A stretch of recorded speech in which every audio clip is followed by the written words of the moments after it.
Plan de lectura día 26, mes 11. En la continuación de Daniel capítulo 2, desde el versículo 24, vemos ya cómo Daniel, ya habiendo recibido la visión y la interpretación del sueño que tuvo Nabucodonosor, se dirige a él entonces para darle a conocer lo que el Señor le ha entregado.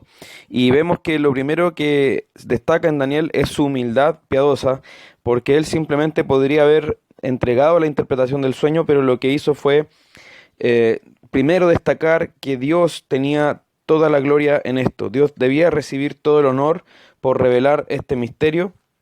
Y dice esta frase del versículo 28, hay un Dios en los cielos. Hay un Dios en los cielos el cual revela los misterios. Entonces, Él es quien tiene toda la gloria por haber revelado este asunto. Y ahí entonces habla sobre este sueño de Nabucodonosor y lo interpreta. Este sueño corresponde a una imagen de distintos metales, una imagen de forma humana, ¿cierto? Y donde la interpretación en la que la mayoría de los comentaristas está de acuerdo es que la cabeza representa a Babilonia. Bueno, el mismo Señor lo aclara a través de Daniel.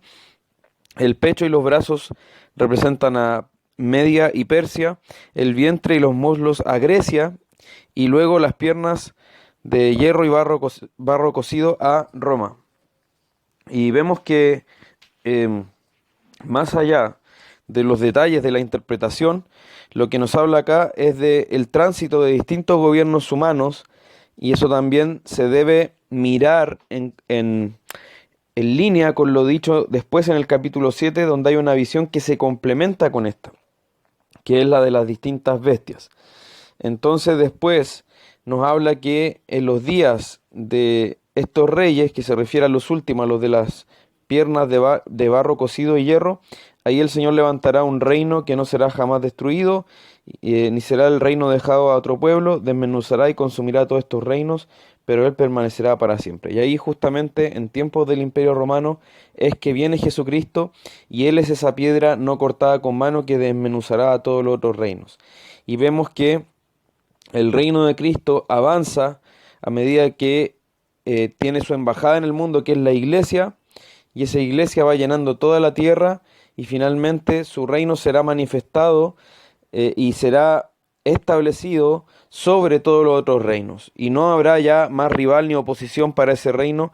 Y eso que se describe entre que se levanta este reino, que fue cuando viene Cristo, y que ya se establece este reino y esta piedra desmenuza todos los otros reinos, esa ya es la segunda venida. Y eso nos describe entonces todo el tránsito de la historia entre la primera y la segunda venida de Cristo, entre la inauguración de su reino y el establecimiento final de ese reino sobre todas las cosas.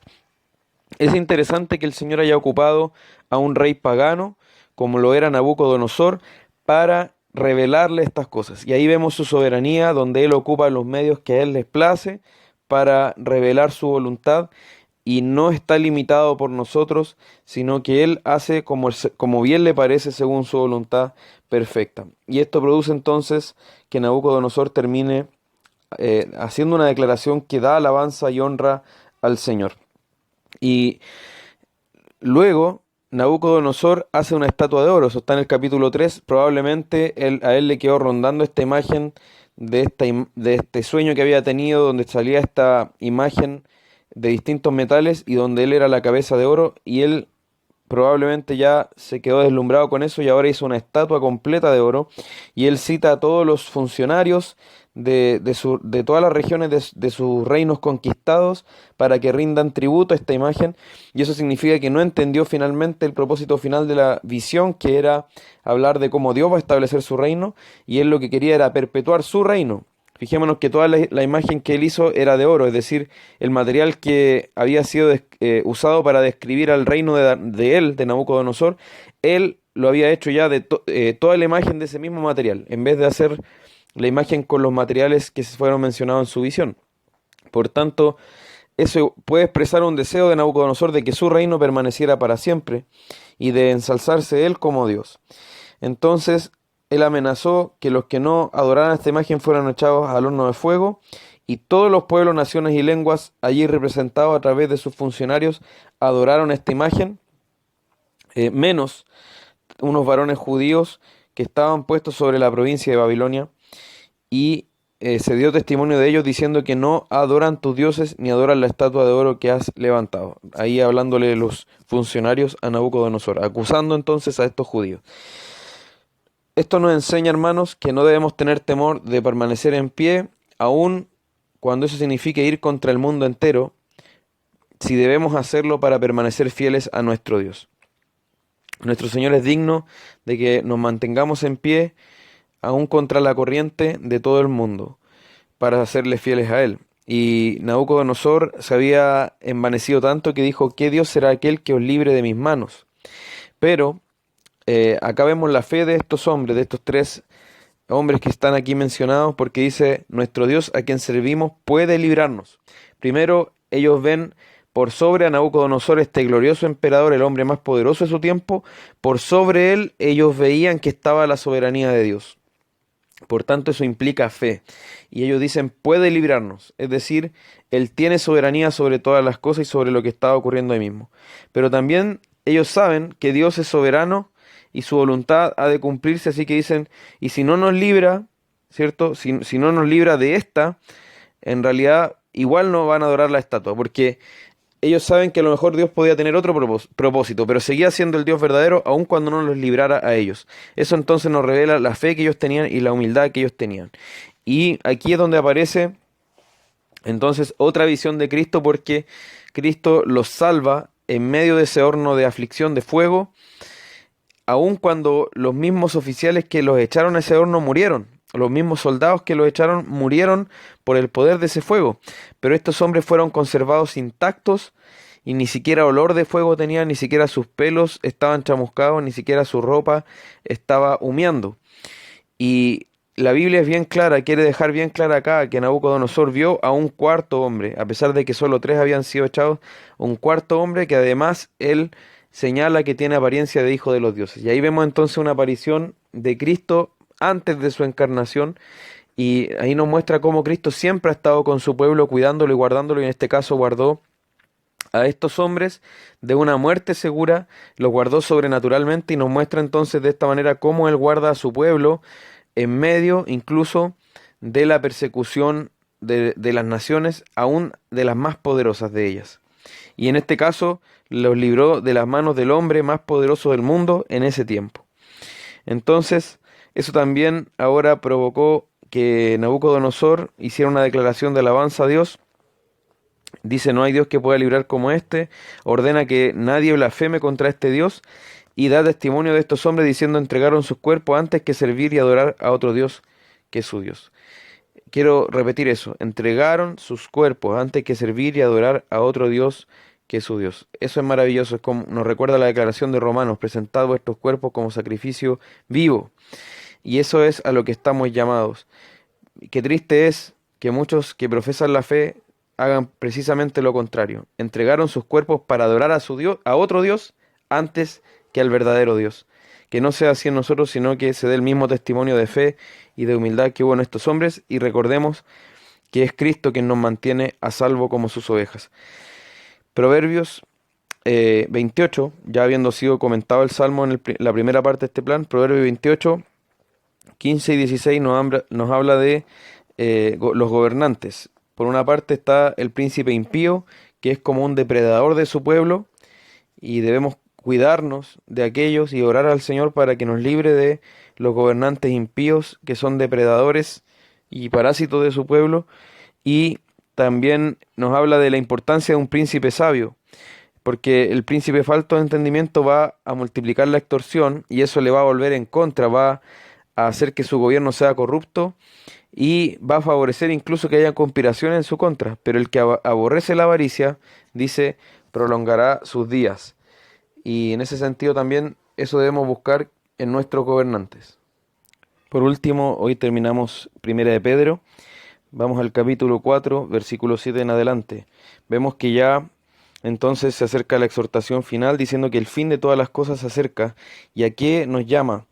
A ser sobrios y velar en oración. Es decir, por una parte, no dejarnos engañar por doctrinas falsas, no dejarnos adormecer tampoco, ya sea por los afanes de esta vida o por los placeres de este mundo, sino que estar en pleno dominio de nuestro sentido, en todas nuestras facultades mentales. Eso significa estar sobrio. y velar en oración. Y esto concuerda con la exhortación que hace Jesús también en Getsemaní y sigue siendo la exhortación para nosotros. Y llama a mantener entonces nuevamente un amor ferviente entre nosotros, una hospitalidad también y un servicio entre nosotros. Fijémonos que dice cada uno según el don que ha recibido, ministrelo a los otros. Es decir, cada hermano, cada cristiano tiene al menos un don para poder bendecir a sus otros hermanos. Si alguien no está ejerciendo su don, está pecando de ocio y de negligencia y deberá dar cuenta ante el Señor, porque cada uno ha recibido estos dones para poder servir y fijémonos que el versículo 11 nos aclara que ese servicio debe ser siempre desarrollado conforme a la palabra de Dios, a la forma de Dios en los tiempos de Dios. Y vemos también que insiste en el tema del sufrimiento. Fijémonos cuánto habla esta carta del sufrimiento. Estos hermanos que recibieron la carta debían estar padeciendo persecución, al menos en algún grado, pero fijémonos que el sufrimiento es visto como parte de la vida cristiana.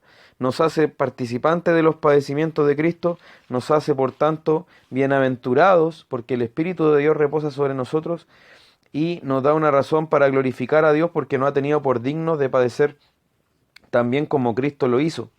Entonces también debemos entender que Dios está comenzando un juicio a la humanidad, está llevando a cabo un juicio a la humanidad y este juicio comienza por la casa de Dios. ¿A qué se refiere con esta frase?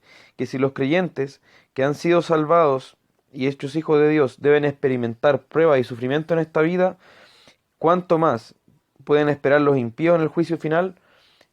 Sufrir entonces esos padecimientos que ya no serán para disciplina, sino un padecimiento eterno. Nosotros entonces debemos estar confiados y encomendarnos al Señor en medio del sufrimiento y hacer el bien. Ese es el constante llamado de esta carta. En medio de los padecimientos, confíen en Dios, siéntanse y sépanse bendecidos y bienaventurados y sigan haciendo el bien porque el sufrimiento no anula los mandamientos de Dios.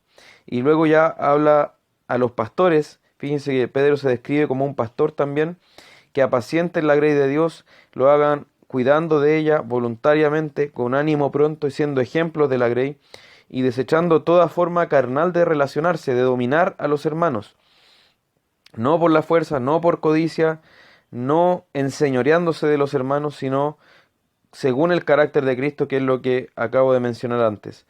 Y al final de su ministerio, cuando aparezca el príncipe de los pastores, aquellos pastores humanos entonces van a recibir la corona incorruptible de gloria. Y por supuesto el príncipe de los pastores es Cristo. Y a los hermanos de la iglesia, a los jóvenes también, los llama a estar sujetos, a ser sumisos y revestirse de humildad. Y nos llama entonces a humillarnos bajo la mano de Dios porque Él nos exaltará. Sabemos que si seguimos el otro camino, que es enaltecernos a nosotros mismos, el Señor nos humillará. Pero si nos humillamos, Él nos exaltará. Y acá viene una preciosa frase echando toda nuestra ansiedad sobre Él porque Él tiene cuidado de nosotros. Esa debe ser entonces nuestra actitud, ser sobrios y velar nuevamente es el llamado, lo repite, porque el diablo se describe como un león rugiente.